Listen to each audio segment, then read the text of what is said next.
After my interview with Dr. Seafried a couple months ago, I was really inspired to dig into things even more.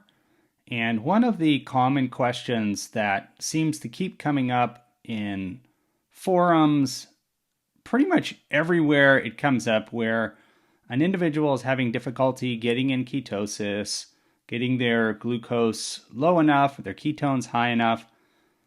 I am not offering any of this as medical advice. I just speak from my personal experience and what I've learned and the data that I gather and share. And the article that I'm going to show you right now is on metabolicdictionary.com. And it is the top 25 reasons your body can't produce ketones and your glucose won't budge. I'm not going to waste any time. I put the link to this below. You can go straight to it, but I want to get right to the primary points. And these are written from my personal experience. So the first one is hidden carbs. I'm going to say this is absolutely always 100% number one in the problem. It is buying foods off the shelf that say keto friendly, keto this, keto that, or drinking electrolytes that have carbohydrates in them or other chemicals or factors that could be interfering with the metabolic process and the creation of ketones. Too much protein. This is a super common, tricky thing that I feel is much not known enough in the field of ketosis for a lot of those that are trying to achieve ketosis.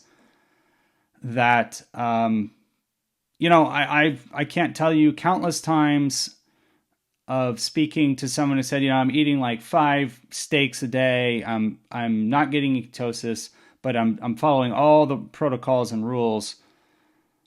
And I just kind of scratch my head because this needs to be really well understood that protein converts into sugars essentially through gluconeogenesis process, which is just something the body naturally does with protein when it has more than it needs.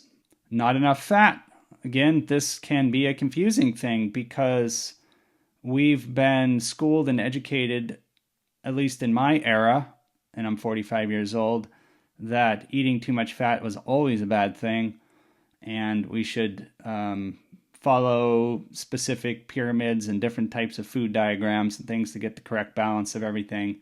One thing I can't emphasize enough is that if I could say one piece of advice to anyone doing anything with any type of body or health regimen in any way, or lifestyle change, dietary, everybody is different. Everybody. Some bodies have more complications and other things that could be causing issues for ketosis.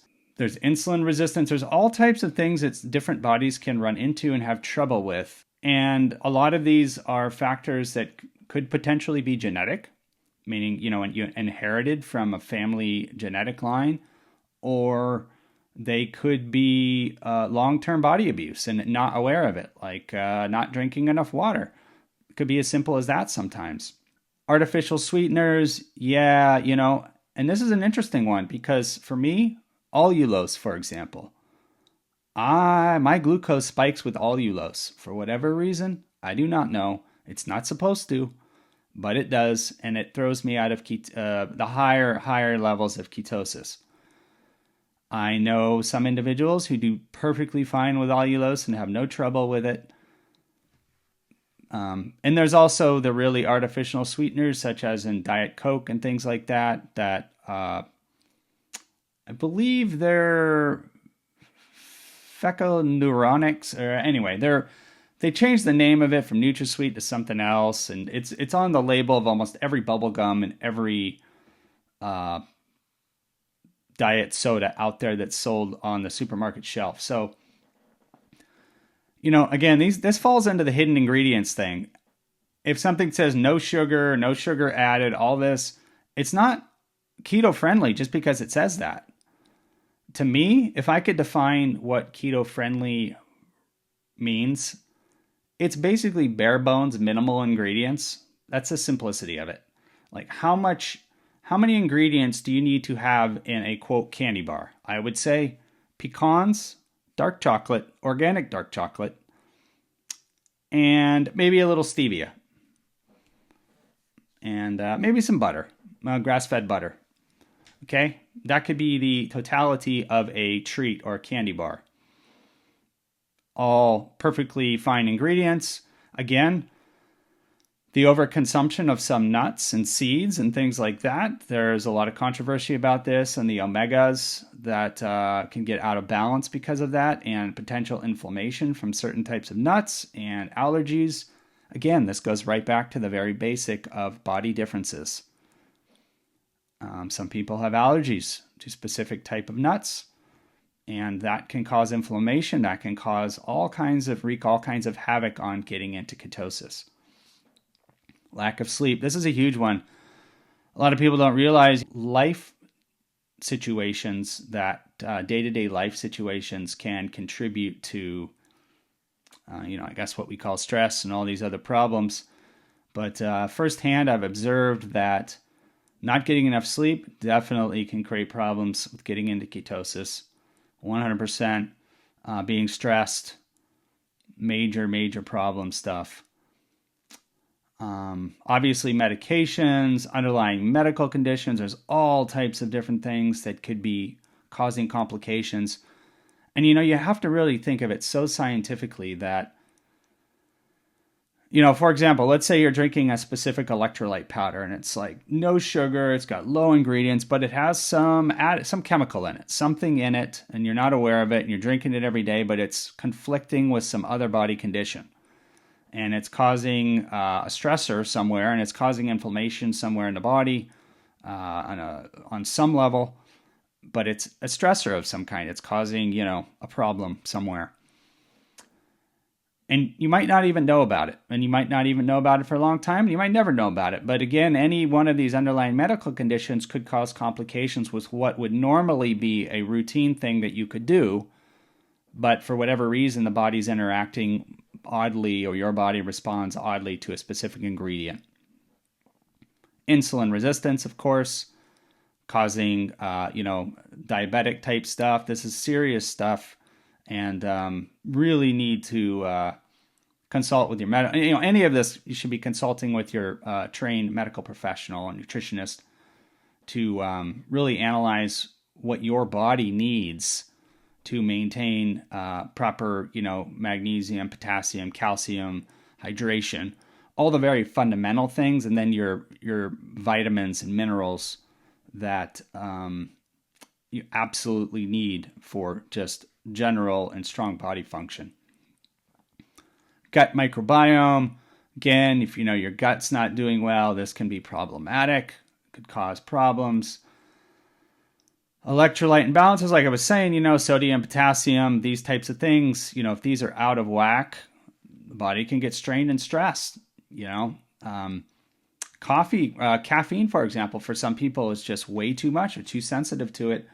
Body isn't metabolizing it correctly, and it's just spiking the cortisol. It's like interfering with cortisol, which is causing hunger, increased hunger cravings and energy fluctuations and all kinds of different things that can be frustrating and confusing when trying to be in ketosis. Alcohol, of course. Personally, if I could give a recommendation, I would say just don't drink any alcohol at all if you are striving for ketosis. As you know, ketosis is a liver demanding operation. It's related strongly to the liver, and anything that can interrupt that or interfere with it in any way, might as well not do it. Here's the caffeine. I was mentioning the cortisol production, all kinds of problems, potential problems with that. If you do have caffeine, keep it in moderation and just drink straight, clean, organic coffee if you can. Nutrient deficiency. I mean, this is a big one. Just for the fact of not getting out in the sun, so your body can produce vitamin D, actually taking proper supplements if your body needs them, or how much vitamins and minerals are you getting from the vegetables, dark leafy greens that you're eating every day? What type of fiber intake are you getting? These are questions you have to really look at. Exercise, it's funny, overtraining, this has come up many times. Too much exercise, And again, it's such a body level, what the body can take, how much can it endure. But it's true, if you overtrain, if you're straining your muscles, your body is going to demand specific nutrients, minerals, potential proteins. And my understanding on this point is that the glucose reserves can be activated. So basically, you're putting more sugar into the blood, thus throwing ketosis out of balance. And if you track, your GKI, for example, your glucose ketone index, you might wonder why you can't. Your GKI is low, is going up, and you can't figure out why. And that could be related to that. Eating too frequently, again, run into the same problem. Not being patient, yes, it's true. It is a process for the body to adapt to ketosis. The body goes through changes. It adapts from glucose, what we're pretty much, Western diet is pretty much completely composed of. Bread, muffins, lots of protein that converts to glucose, all these various things that we eat. Fruit, lots of fruit, which is not necessarily bad for some people. Like, body can use the vitamins and minerals from some fruits. But like in mass quantities and high volumes, which is pretty common in the Western diet. You sit down and eat a half a pound of raspberries or blueberries, which again, at their basic core function, are not bad necessarily in specific vitamins and minerals, but in large quantities that we're used to, they can contribute to problems and basically make confusion to the person who's trying to achieve this.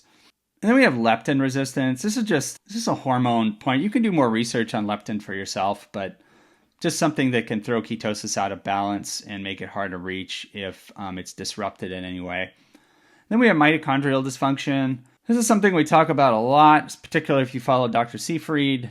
This is one of his primary discussion topics, is mitochondria. This thing is like one of the most important parts of energy production in the body and the cellular level, and how energy is converted. And if that is interrupted, and you can think of it this way, ketosis, in my opinion, is a very delicate, balanced state. It is touchy and sensitive. And that's why, you might hear someone say, gee, I had a low GKI, and then the next day my glucose was way up. And you find out they had, 3 ears of corn the night before, and that just shot up the glucose levels. And it can be that fast and throw you out of ketosis. So that tells us, this is interesting from a scientific level, how sensitive the body is when it's in this ketosis state. And this is why, for me, some people don't recommend this, but I recommend eating a lot of dark leafy greens every day, particularly for the point of assisting in the flushing of toxins from the body, from any potential chemicals in foods that could disrupt ketosis, but also specific types of bad fats potentially can be flushed out by high fiber, good quality dark leafy green fiber, low carb fibers. A lot of there's research on this. You should, if you're interested in that, do some research on it. Check out. There are some really, really great articles out there on that topic. Environmental toxins too. This is something that a lot of people don't think about. Work with chemicals all day. Let's say you work on car engines and you have gas and fuel all over your body. Your body's absorbing that. That gasoline, that fuel, that oil, anything that's being absorbed through the skin. It could be a construction site with specific dust and you're breathing things in. Any of that can obviously being ingested into the body. The body's interacting with it in some way, and it can naturally interrupt functions and cellular functions of the body, down to the mitochondria, down to energy production, down to the cellular level, and how the body's dealing with this. And it's all the more reason why, you'll hear a common theme: drink lots of good water all day long, be drinking water, make sure your electrolytes are up, correct fiber, dark leafy greens, flush things out. These are like common themes you'll hear, and it's debated and argued and all this and that. But again, it goes back to just very basic fundamentals and scientific research that's documented this. The most important sources that I can say to go to for this type of information. But again, it goes back to that very first point that I mentioned, which is the fundamental to all this, that every body handles things differently and metabolizes differently. Even though it can be very similar, every body metabolizes differently based on its genetic makeup and just how it processes food and how it deals with chemicals and toxins. If you have bad kidneys, or, for example, your body's not able to handle toxins as well, or get them out of excreted from the body as easily, that could be a major problem.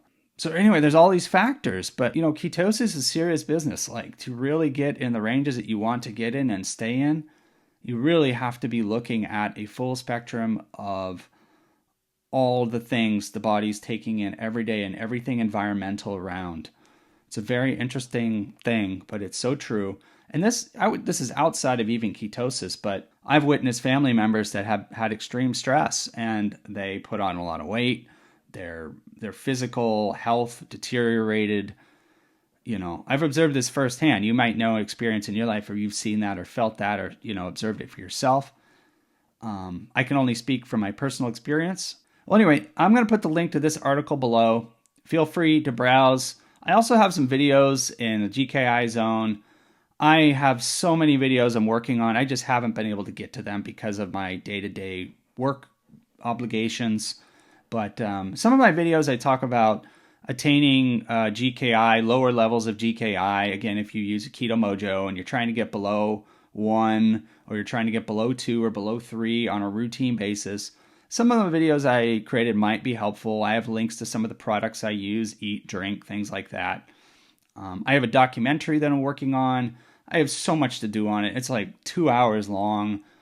And I'm hoping to finish it by January 1st, 2025. That would be lovely to launch it by that time. It's going to be interesting. It's really just a personal documentary about my journey in ketosis in a specific scenario.